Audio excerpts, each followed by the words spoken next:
la révérende Patricia Biebi. Assistante de direction, de formation et le leader principal de la mission JCR depuis le départ de son époux, le révérend Bizi Biebi Gaëtan, en février 2021. Hormis la direction de la mission JCR qu'elle assure, elle est la fondatrice de la Maison du Cœur qui a pour objectif de fournir une assistance multiforme aux personnes nécessiteuses et d'œuvrer dans l'insertion et la réinsertion scolaire et professionnelle. Mesdames et messieurs, accueillons la révérende Patricia Biebi.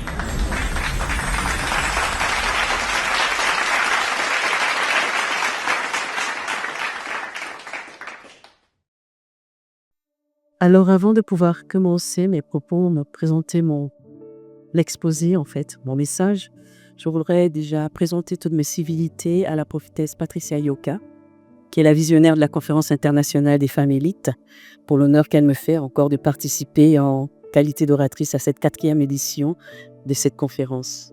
Mon attention aussi va également se tourner vers tous les distingués hommes de Dieu, femmes de Dieu présents dans ce lieu, que j'honore selon leur rang, grade et qualité. Je voudrais aussi, par la même occasion, remercier toutes les personnalités politiques, les personnalités administratives qui ont pu faire le déplacement en raison de vos calendriers assez chargés. Je voudrais aussi adresser une sincère félicitation à toute l'équipe organisatrice pour sa diligence et je terminerai en remerciant l'illustration de nous présente ici pour son empressement. Vous avez du mérite. Déplacement en ce maquilleur, c'est qui est Dieu. On passé d'extraordinaire temps avec lui. Et pour ce, j'aimerais nous inviter à nous incliner nos têtes afin de lui donner l'honneur et la gloire. Je sais. Pour te dire merci pour cette grâce que tu nous fais ce soir, de pouvoir nous tenir dans ta présence et d'être venus afin de t'écouter. Nous ne sommes pas meilleurs et nous recherchons chaque fois, Seigneur, ta volonté. Et aujourd'hui, une opportunité nous est donnée de pouvoir t'écouter, de pouvoir apprendre de toi. En raison de la situation dans laquelle se trouvent nos nations et l'opportunité que tu nous donnes de pouvoir travailler à ce que celle-ci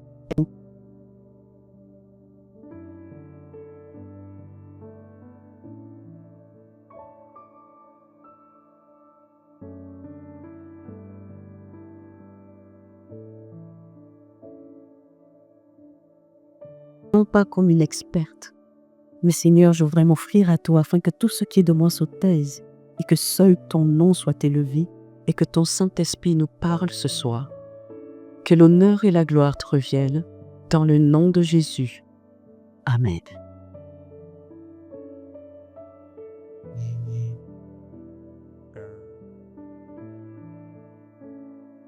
Alors nous parlons d'un thème, la postérité des nations face aux enjeux de l'heure. C'est un sujet très grave.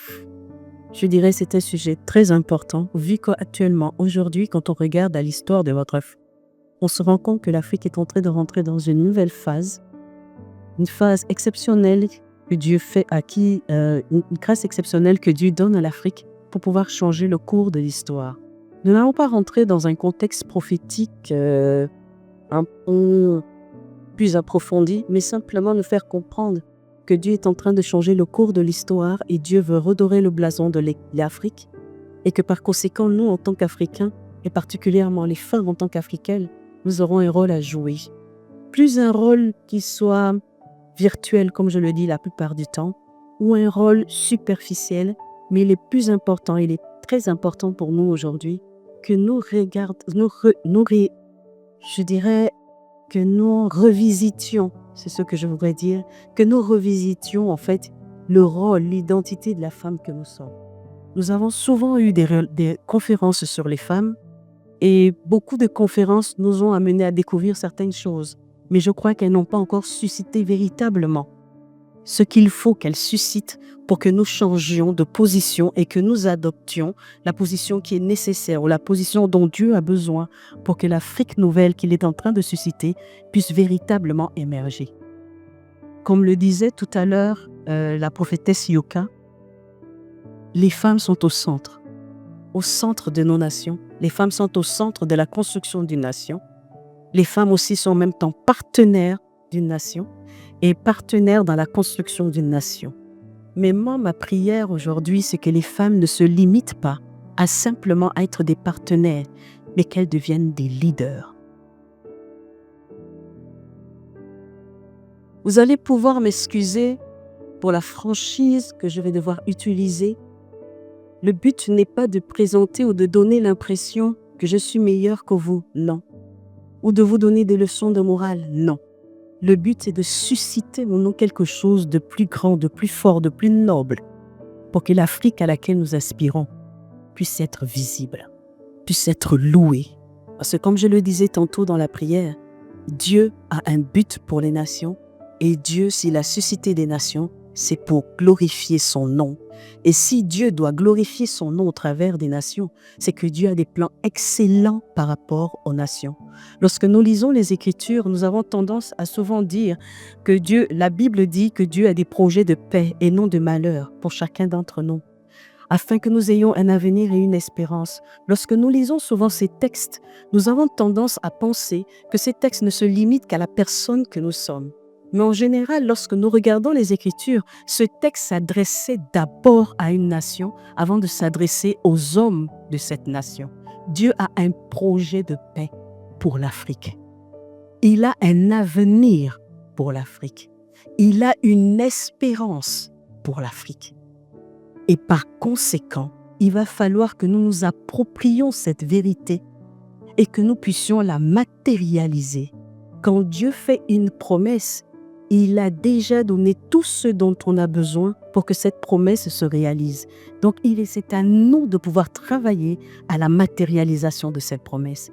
Je voudrais mes mères, mes sœurs, mesdames, distinguées invitées, que le désir de mon cœur, c'est de nous amener à comprendre, à prendre conscience, à prendre pour soi le devenir de nos nations. Il y a trop de choses aujourd'hui que nous devons revisiter, changer, abandonner, éliminer, modifier pour qu'effectivement la postérité qui est la nôtre puisse faire face aux enjeux de l'heure. Mais avant de pleinement rentrer dans ce message, je voudrais revenir sur quelques éléments. La postérité.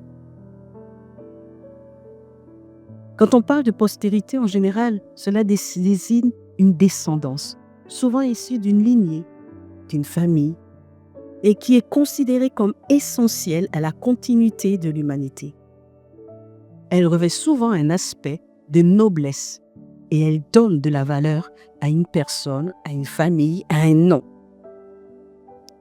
Elle peut aussi faire l'objet d'un jugement. Je sais pourquoi j'insiste sur ce mot. Elle peut faire l'objet d'un jugement. Lorsque l'on continue à découvrir ce qu'est la postérité, on va se rendre compte que c'est aussi une descendance qui peut avoir une autre connotation, une descendance spirituelle issue des personnes qui travaillent dans un cadre spirituel et à qui on doit aussi léguer certaines choses dans la vision de façon à ce que la communauté spirituelle ou la communauté religieuse à laquelle on appartient ou issue de ces personnes puisse pouvoir aussi se manifester pleinement. Il y a un thème qui m'a été demandé de pouvoir partager avec vous et ce sous-thème, en fait, c'est « Quel héritage pour notre postérité face aux enjeux de l'heure ?» On a une postérité et la postérité, c'est souvent nos descendants.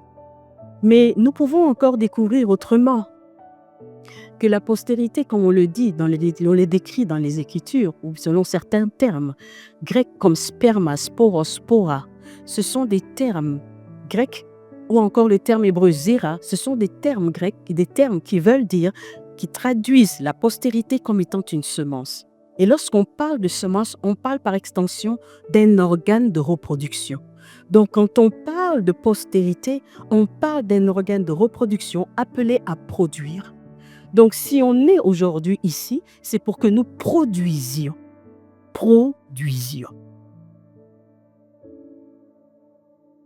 Si je vais essayer de ramener les choses à un niveau un peu plus élémentaire, je dirais en fait qu'il est important que nous comprenions une chose, c'est que quand on parle de postérité généralement dans les cadres des femmes, nous ne voyons que nos enfants, nos bébés, nous ne voyons que notre famille, mais nous avons tendance à ne pas dépasser cette limite. C'est ce qui explique aujourd'hui que le défi qui nous est présenté, susciter une nouvelle postérité capable de régler ou de pouvoir agencer, de pouvoir maîtriser les enjeux de l'heure, est plus qu'important. Ce n'est plus un jeu, c'est une responsabilité qui nous incombe.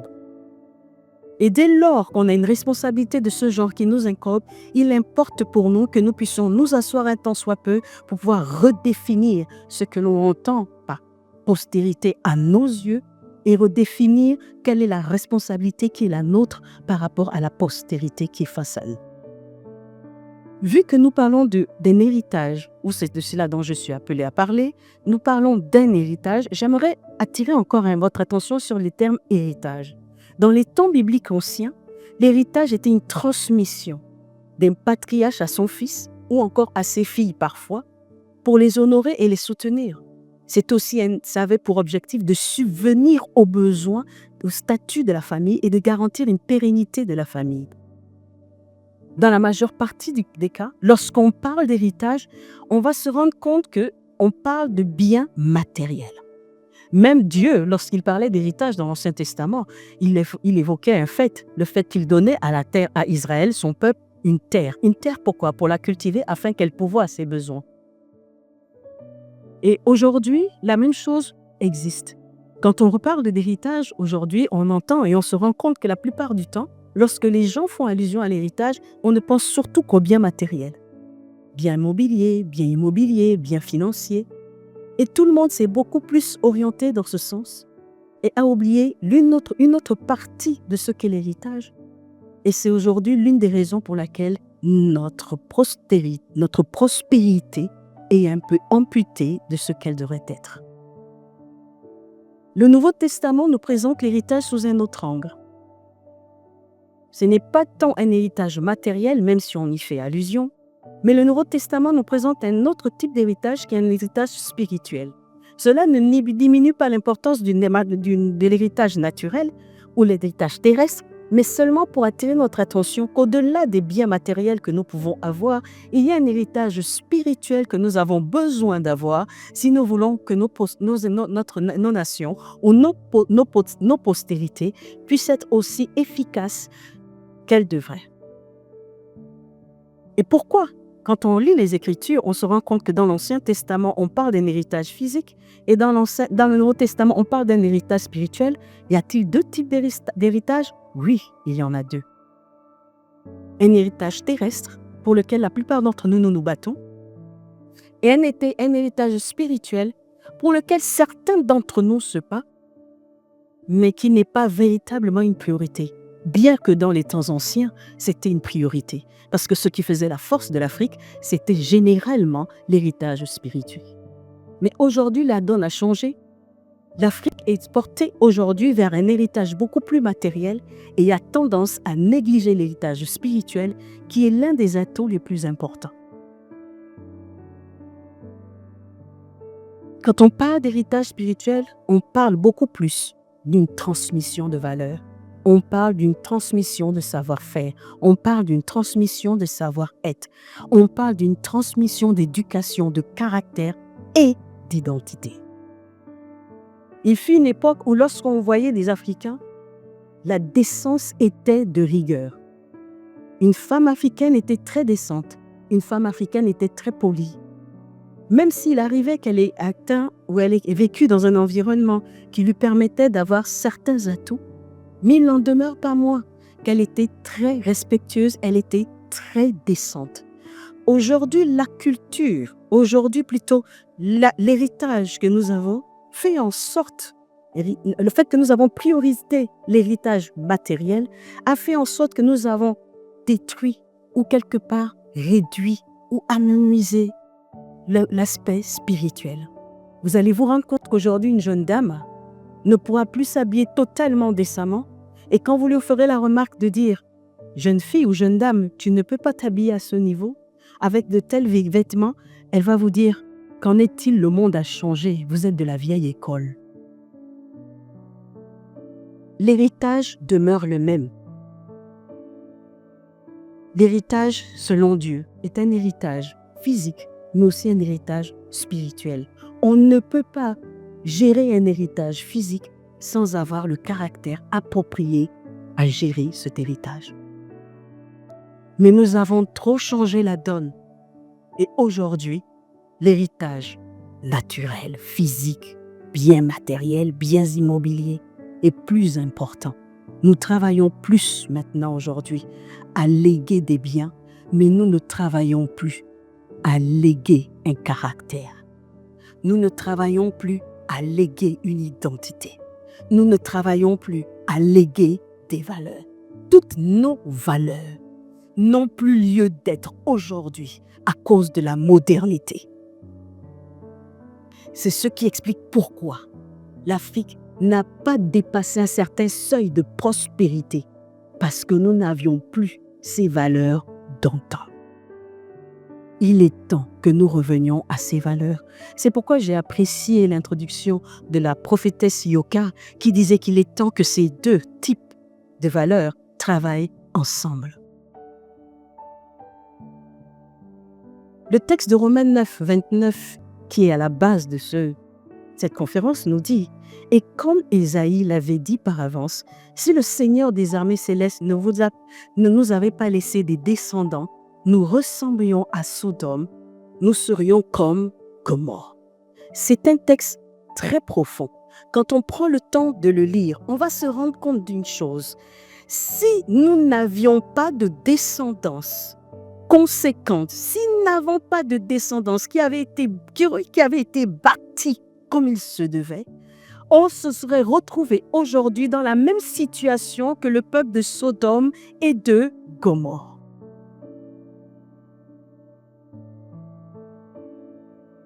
L'une des particularités de Sodome et de Gomorrhe, c'est l'immoralité sexuelle, c'est la prostitution. Beaucoup de nations aujourd'hui se prostituent pour devenir, mais ne deviennent malgré tout rien.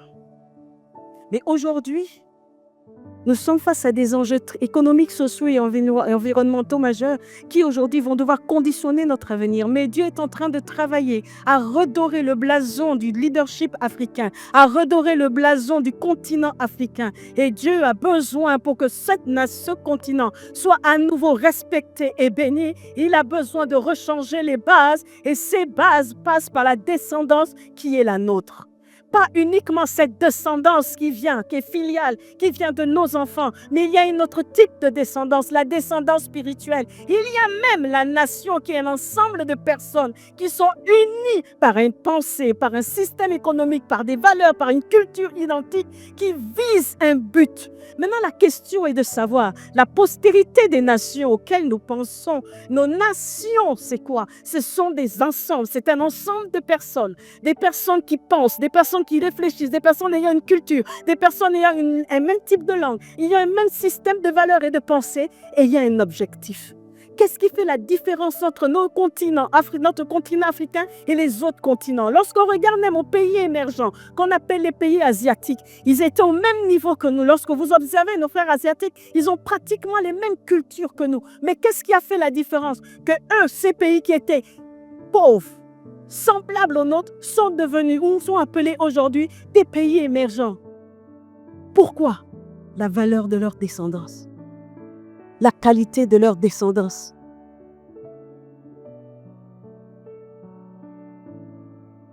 Ils n'ont pas renié qui ils étaient en tant qu'Asiatiques. Ils ont pris qui ils étaient. Ils ont su s'aligner. Ils ont su s'aligner avec les concepts occidentaux. Mais ils ont gardé leur identité. Et ça ne les a pas empêchés d'émerger. Au contraire, ils ont émergé. Et ils sont aujourd'hui parmi les puissances économiques mondiales avec lesquelles nous traitons aujourd'hui. Dieu nous donne la même opportunité aujourd'hui.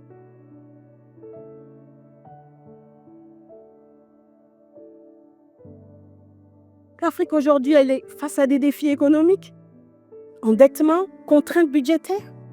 L'Afrique a besoin d'une gestion prudente de la dette. L'Afrique a besoin d'une transparence cruciale dans tout ce qu'elle fait afin de favoriser la confiance des investisseurs. L'Afrique est confrontée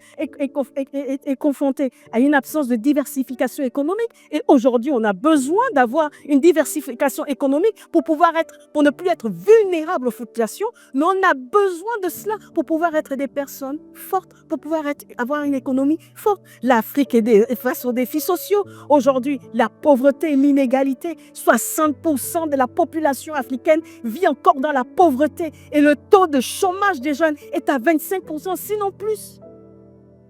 Qu'est-ce qu'on fait?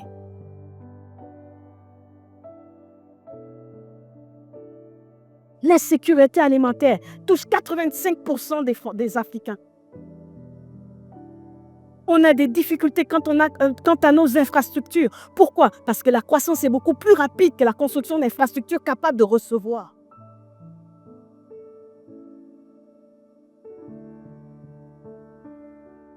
Nous sommes face à un nouveau problème. Les enjeux environnementaux. On va se rendre compte qu'aujourd'hui, les changements de climat impactent nos cultures, impactent notre autosuffisance alimentaire. Tout cela est là. Mais qu'en est-il? Que pensons-nous? Est-ce que le but, c'est seulement d'assister à des congrès? Est-ce que le but est d'assister seulement au sommet? Non, le but est de répondre à un problème. Trop souvent, on nous a pris pour des moins que rien. Mais il y a une réalité qui est là. C'est nous qui nourrissons. C'est nous qui bâtissons. C'est nous qui amenons les autres à émerger. Quand est-ce notre propre bien nous amènera nous-mêmes à émerger? Et par quoi nos biens nous amèneront à émerger? C'est par notre descendance.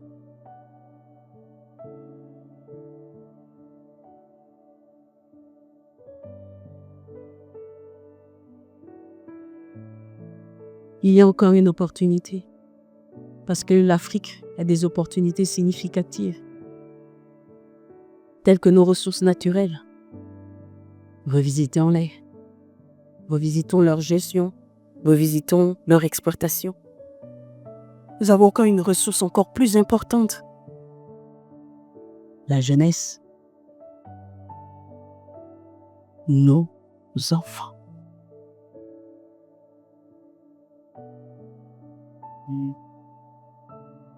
Au-delà de la technologie, on a besoin de technologie, nous pouvons construire. Et quel a été le secret des autres? Nous pouvons répondre à tout cela. Mais vous comprendrez avec moi qu'avec tous ces éléments, on va se rendre compte que pour bâtir une nation, on ne bâtit pas une nation pour le plaisir. Bâtir une nation ne relève pas d'un accident de nature. Bâtir une nation relève d'un dessein, c'est-à-dire d'une vision, d'un objectif. Et particulièrement dans le cas qui est le nôtre, pour nous qui sommes chrétiens, cela relève d'un dessein divin. Donc bâtir une nation suppose que nous devrions former, éduquer, transmettre la connaissance, les valeurs adéquates qui aideront notre postérité à régler et à gérer tous les défis futurs. Comme je le disais au début, Dieu est l'auteur de toutes les nations. Et Dieu, pour susciter une nation, il utilise un homme, évidemment accompagné d'une femme. C'est pourquoi dans les Écritures saintes, on peut lire que Dieu a fait l'homme à son image et à sa ressemblance. Et il a donné à l'homme le pouvoir de dominer sur la mer, les oiseaux, le ciel et tout ce qui va avec. Il a créé l'homme à son image, il a créé l'homme et la femme. Il les a bénis et il a dit « Soyez féconds, multipliez-vous, remplissez la terre, rendez-vous maîtres et dominez sur les poissons des mers, les oiseaux du ciel et sur tous les reptiles et les insectes. » Le même texte, le même livre des Écritures, Genèse, dans quelques chapitres plus tard, 35, il est dit « Je suis le Dieu Tout-Puissant, sois fécond et aie de nombreux descendants. Une nation et même tout un ensemble de peuples seront issus de toi. Tu auras des descendants de rois. » C'est par la descendance que se crée une nation. Mais une nation ne se crée pas uniquement par des descendances virtuelles. Toute descendance est issue d'une famille. Parce que la nation, c'est l'ensemble des familles. Qu'elle soit spirituelle, qu'elle soit filiale, c'est l'ensemble des familles. Et donc, pour qu'une nation soit forte, elle soit conséquente, il va falloir que les chefs de famille, les chefs de fratrie, les chefs politiques, les autorités de tout genre s'érigent en leaders transgénérationnels. On ne peut pas continuer comme ça.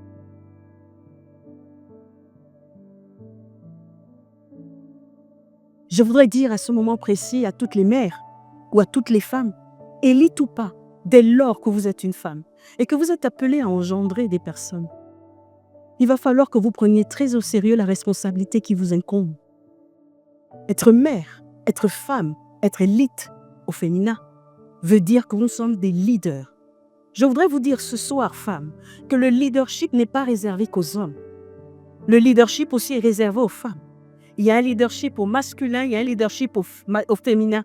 Et chacun d'entre nous, si on veut faire de nos nations des nations fortes, on a besoin de développer notre leadership féminin. Pas ce leadership qui se limite à être à la cuisine, à élever des enfants, à leur donner à manger. Non, ce leadership qui nous amène à réaliser, pour le devenir, à réaliser quelle est notre identité en Christ. Et que de la même manière que Dieu a parlé, en disant « Soyez féconds, multipliez, dominez », la même capacité vous a été octroyée. Donc il est temps que nous nous réasseyions et que nous revisitons les choses. Les conférences relatives aux femmes n'est pas réservées à une catégorie de femmes. Dès lors qu'on apprend qu'on est de Dieu et que Dieu a fait de nous des instruments pour sa gloire, que Dieu nous a impliqués dans son programme de génération transgénérationnelle, que Dieu nous a impliqués pour pouvoir voir nos nations changer, il va falloir que nous revisitions notre système de valeurs, que nous revisitions notre système de croyances, que nous revisitions notre identité pour que les femmes, pour que nos descendants puissent être des descendants dignes de ce nom. Il va falloir que nous arrêtions à un moment donné, que nous limitions notre leadership au simple fait d'être une femme à la maison. Être une femme à la maison ne veut pas dire qu'on n'est pas leader. C'est elle qui donne une orientation à la vie. Mais pourquoi ne considérons-nous pas le rôle qui est le nôtre à sa juste valeur? Tant que vous allez minimiser votre rôle de femme, votre rôle de leader au féminin, votre maison sera aussi minimisée.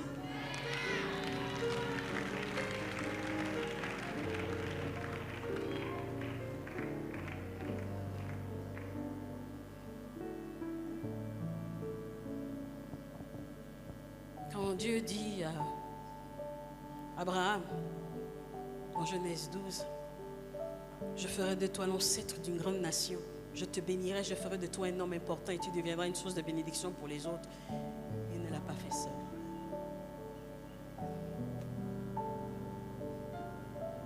Il ne l'a pas fait seul.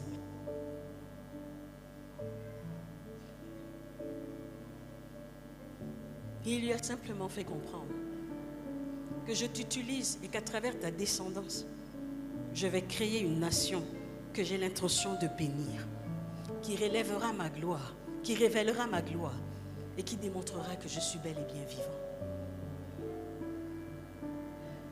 Ma prière, femme, c'est que nous cessions de nous regarder comme des moins que rien, que des sommets de leadership, et même quand on dit femme élite, vous êtes une femme élite, que ce n'est pas réservé à une catégorie de personnes.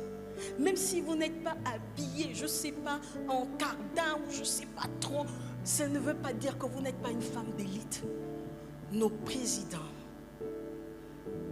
nos chefs d'entreprise, nos autorités politiques sont passés par vos mains.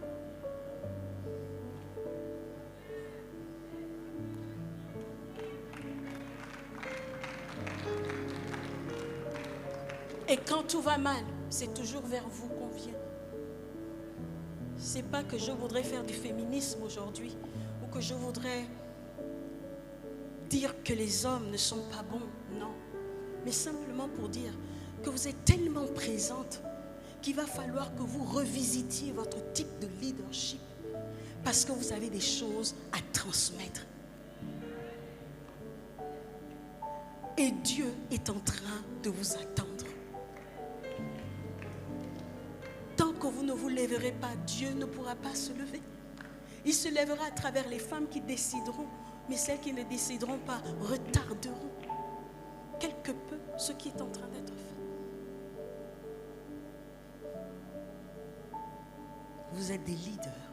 transgénérationnel.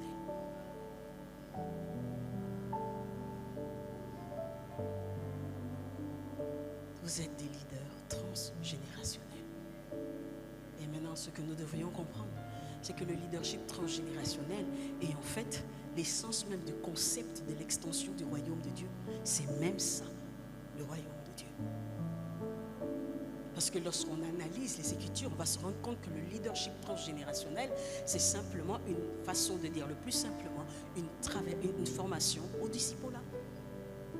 Mais quels disciples susciterez-vous dans vos maisons? Et là, je reviens encore pour dire, femmes, si vous voulez être des bons leaders et si vous voulez que votre postérité reçoive un héritage conséquent, il va falloir revisiter ou guérir vos cœurs. C'est la deuxième chose que j'ai été amenée à comprendre et à vous dire. Guérissez. Guérissez de vos blessures. Vous vous êtes laissé blesser parce que vous n'avez pas su apprécier le leader que vous êtes.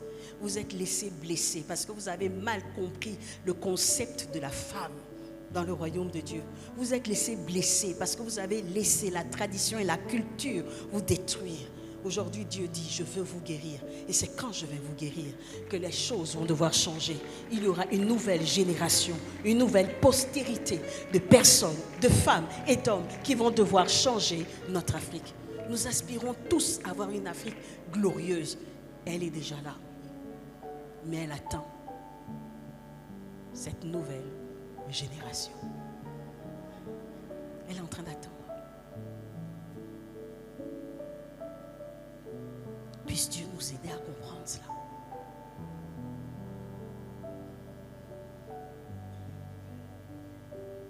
Et je par la même occasion, je viens de m'adresser aux femmes, je m'adresserai aussi aux hommes, puisque vous êtes présents dans la salle, et dire, quand Dieu parle, il a parlé à Abraham, et c'est Abraham qui l'a dit, je ferai de toi une nation. Il s'est adressé au leader, homme. Et un leader, c'est quelqu'un qui a une vision. C'est quelqu'un qui a un objectif. Je ne sais pas si c'est la même chose ici, mais c'est un constat que j'ai fait chez moi. Trop d'hommes ne sont plus des leaders. Et nous voulons avoir une nouvelle génération. Quel héritage pouvons-nous donner quand les hommes ne peuvent plus être des leaders? On va demander, je fais des études par rapport aux préparations au mariage, et quand vous demandez aux hommes, qu'est-ce que vous visez en tant que futur mari? Ils ne vous diront pas ce qu'ils visent. Ils vont vous dire, je veux avoir une femme, je veux avoir des enfants, je veux avoir une famille. Vous allez m'excuser, mais avoir une famille, avoir des enfants, ce n'est pas un objectif. C'est une étape de la vie.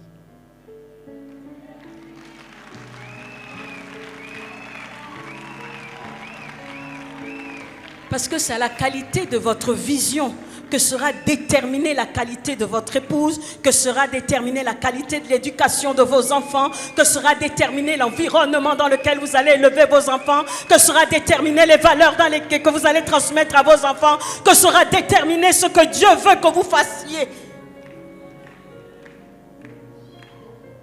Et quand une femme n'a pas de vision, elle ne peut rien transmettre.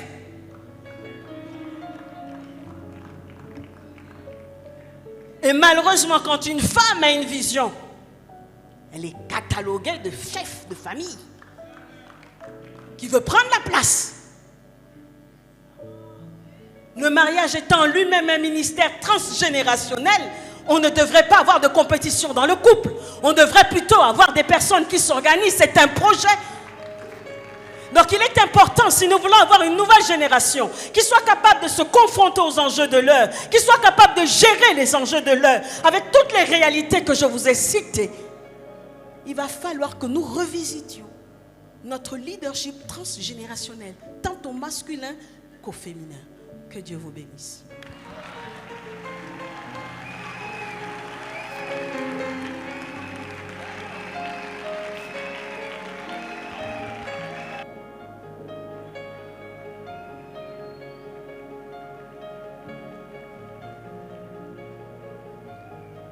On va encore acclamer très fort pour cette parole puissante. #CIF 2025.